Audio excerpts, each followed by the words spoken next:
Welcome to this video lecture on the topics design of squirrel cage rotor and design of wound rotor from third unit design of induction motor and the subject design of electrical apparatus. So design of squirrel cage rotor that includes number of slots in the rotor and diameter of the rotor and current flowing through the rotor winding, that is rotor bar current and rotor end ring current. Based on that, we will be calculating the area of cross section of the bar, that is rotor bar, and the area of cross section of the rotor end ring. So these are all what we are going to calculate in this video. So first one is the design of squirrel cage rotor. The diameter of the rotor we are going to calculate. So actually this D is the main dimension or stator inner diameter, stator bore diameter or inner diameter of the stator. So after this inner diameter we are having air gap and then rotor outer diameter. So rotor outer diameter is we are subtracting 2 times of the length of the air gap from the stator bore diameter or inner diameter of the stator. We are getting the outer diameter of the rotor, dr. So dr represents outer diameter of the rotor, or simply it is the diameter of the rotor. With respect to stator, this main dimension d is the inner diameter of the stator, and with respect to rotor, this dr represents the outer diameter of the rotor. And then rotor bars and slots. So already the slot design we have discussed. So now the rotor bar current, that means the rotor winding is made of thick copper bars, because the rotor winding is finally going to be made a short circuit. So heavy amount of current will be flowing through the rotor winding. So heavy bars, thick bars, copper bars will be used as rotor winding. So it is represented as rotor bar. So this rotor bar current we are calculating by using this formula, that is 6 ISTS kWs cos phi divided by SR. So this is SR is the number of rotor slots. So on substituting the values for kWs and cos phi, we are getting approximate equal to 0.856 ISTS by SR. This is rotor bar current. This is ampere turns. Okay, this 6 ISTS is the ampere turns divided by total number of rotor slots. And then area cross section of this rotor bar. So first we have calculated the rotor bar current, then rotor current density will be assumed. So this delta B is the rotor bar current density. So that value is 4.4 to 7 ampere per mm square. So bar current is known, bar current density is known, so that we can calculate area of each rotor bar. And then already we have discussed the types of slots in the previous section. So closed slot and open slot we have discussed. So the closed slot wherein the disadvantage is reduced overload capacity, but this closed slot will have low reluctance, low magnetizing current, quiet operation, less maintenance and leakage reactance, and so the starting current is limited. So these are the advantages of having closed slot, but disadvantage is reduced overload capacity. So these are the theory part we have discussed with respect to this squirrel cage rotor. So selecting the number of rotors, already we have discussed stator and rotor slot should not be equal and should not be equal in certain points. So the difference between stator and rotor slot should not be in certain combination of number of poles, or it should not be equal to certain combination of poles or certain combination of numbers. So already in the previous class we have discussed about this. Rotor slot will be 15 to 30% larger or smaller than the stator slot. It never should be equal to same. Okay, SR and SS should not be equal. That should never be equal. So that the rotor slot we are selecting 15 to 30% either larger or smaller than this number of rotor stator slots. So the difference we are calculating, the difference, so just now we have discussed this SS minus SR should never be equal to 0, or SR minus the difference, okay, SR minus SS should never be equal to 0. Also, so we have discussed about the synchronous test, that is the motor may operate at some subsynchronous speed if it is in this combination. So should not be equal to plus or minus p, plus or minus 2p and plus or minus 5p. That is to avoid synchronous gust. That is the motor operating in subsynchronous speeds. So as to avoid this crawling phenomena in the motor. So the difference between the stator and rotor slot should never be equal to plus or minus p, plus or minus 2 or plus or minus 5p. And the difference again should not be equal to plus or minus 3p. So this is already 2 and 5p is there. 3p for 3-phase machine to avoid magnetic locking. So in this case what will happen is the rotor and stator will get magnetically locked, so that induction motor will never operate at magnetic locking condition, and so this should never happen. And for avoiding the noise and vibration, the difference between the stator and rotor slot should not be equal to plus or minus 1 plus or minus 2, and then plus or minus p plus or minus 1 and plus or minus p plus or minus 2. So these four conditions to avoid noise and vibration in the machine. So consolidating all the above, this SR and SS difference should never be equal to 0. That means this SS is equal to SR. That condition should not be occur. Plus or minus P, plus or minus 3P and plus or minus 5P is to avoid the synchronous gust. And then this plus or minus 1, plus or minus 2, plus or minus P plus or minus 1, plus or minus P plus or minus 2 is to avoid this noise and vibration. Okay, these four conditions, this last four conditions, plus or minus 1, plus or minus 2, are plus or minus p plus or minus 1 plus or minus p plus or minus 2. So these four conditions is to avoid the noise and vibration in the machine, and this 3p is to avoid magnetic locking, and this plus or minus p plus or minus 2p and plus or minus 5p is to avoid the motor operating at subsynchronous speed, and this 3p and 0, so that is to avoid this magnetic locking in the machine.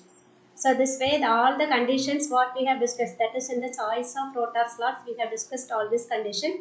So all the conditions are finalized. So based on this, we are going to decide the total number of rotor slots. Already we have discussed stator number of slots. So now this combination we will be calculating. So the rotor slot should not be, difference between stator and rotor slot should not be in these combinations.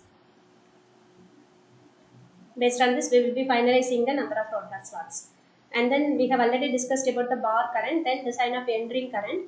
So the end ring current is calculated by using this formula, that is bars per pole. Bars per pole and rotor slots per pole are same, since in each rotor slot one bar will be there. So bars per pole and rotor slots per pole are same. So bars per pole we are substituting SR by T, by 2 we are substituting 2, and IB current per bar is IB bar current maximum value. And then we are calculating the maximum value of end ring current by substituting average value and maximum value, RMS value of the bar current. Actually this simply IB represents RMS value of the bar current. So average current will be this maximum value of bar current divided by pi by 2, or it is 2 pi by IB max is the average value of bar current, and maximum value of bar current will be this root 2 times of RMS value. IB is the RMS value of bar current, root 2 times of RMS value is the maximum value of bar current. So maximum value of end ring current is and this IB average is IB max divided by pi by 2, or it is 2 by pi IB max. So this is the maximum value of end ring current. Then we are substituting by replacing this maximum current with the RMS value of current. So that is SR by 2P multiplied with 2 by P multiplied with root 2 times of IB, wherein this IB is the RMS value of bar current. So on consolidating all the terms, we will be finally getting root 2 SRIB by pi B. So this is the equation to calculate the maximum value of end ring current.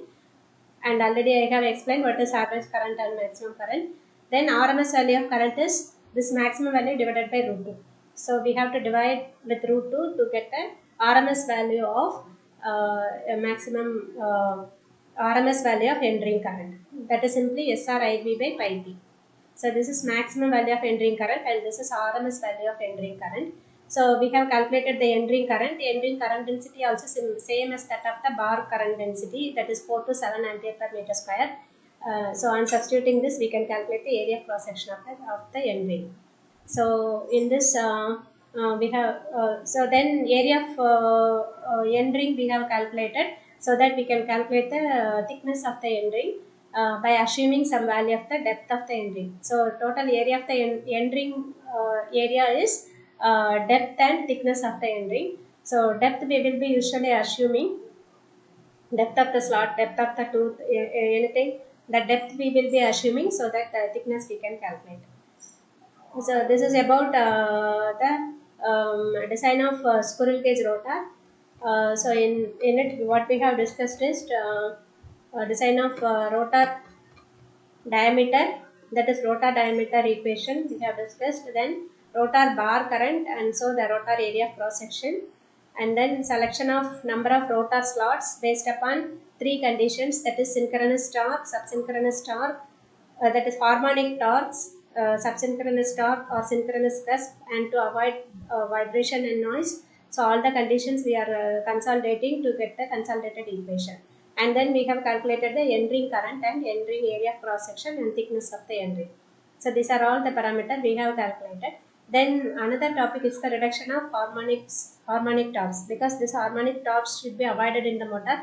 For that, these are the methodologies we are following, that is shorting or short pitching the winding. Winding is usually distributed winding and short pitched winding, and so the shorting or that is it is short pitched winding, so that with the integral number of slots per pole per phase weakens the stator winding of harmonics. So harmonics can be avoided by having the short pitch winding, so the particular harmonic can be avoided. Then integral slot winding. So windings with fractional number of slots per pole per phase create asymmetrical MMF distribution around the air gap, and favor the criteria of noise in the motor. Therefore, fractional slot windings are not used for induction motor stator, and only integral slot windings are used. Okay, so by preferring the integral slot winding, we can avoid this asymmetrical MMF distribution, the harmonics due to this asymmetrical MMF distribution around the air gap. Then skewing of motor can be avoided. That by skewing we can avoid this cogging phenomena in the motor, that is the motor noise, vibration, cogging, and synchronous curve. Everything can be reduced by using this skewing technique. That means the rotor will be slightly slanting with respect to the stator. Stator slot will be straight, but rotor slot will never be straight. It will have a slight angle of inclination. So as to that phenomena is represented as skewing in the rotor. So this will avoid the magnetic locking, as well as all the noise and vibration and synchronous curves can also be avoided in addition to this cogging phenomena. So to calculate the skewing angle can be calculated by using this formula. And so nth harmonic, so this is actually the angle between two adjacent harmonic poles, that is 360 by np. And suppose to eliminate the nth harmonic by skewing, we have to select the skewing angle by having that particular harmonic. So this is actually in terms of, this is electrical degree, so this is in terms of mechanical degree mechanical. So the finally the electrical angle of skew theta sk is 720 by np into p by 2. So from mechanical angle we can get the electrical angle by multiplying it with pair of poles. Suppose if p is equal to 2, then this mechanical angle and electrical angle will be equal. Suppose p is equal to 4, the electrical angle will be 2 times of mechanical angle. Suppose if p is equal to 6, then it will be 3 times. So pair of poles, it is electrical angle will increase by pair of pole times as compared to the mechanical angle. So this is the equation to calculate the electrical angle of skew. So finally, so this is this you will be getting finally 360 by n electrical degree, or if you represent in terms of radians, instead of 360 we are substituting 2 pi. So 2 pi by n electrical radians, or 360 by n electrical degrees, or 720 by np degree mechanical. So like that we are selecting the skewing angle. So we can increase the air gap length, that will also to reduce the harmonic torque.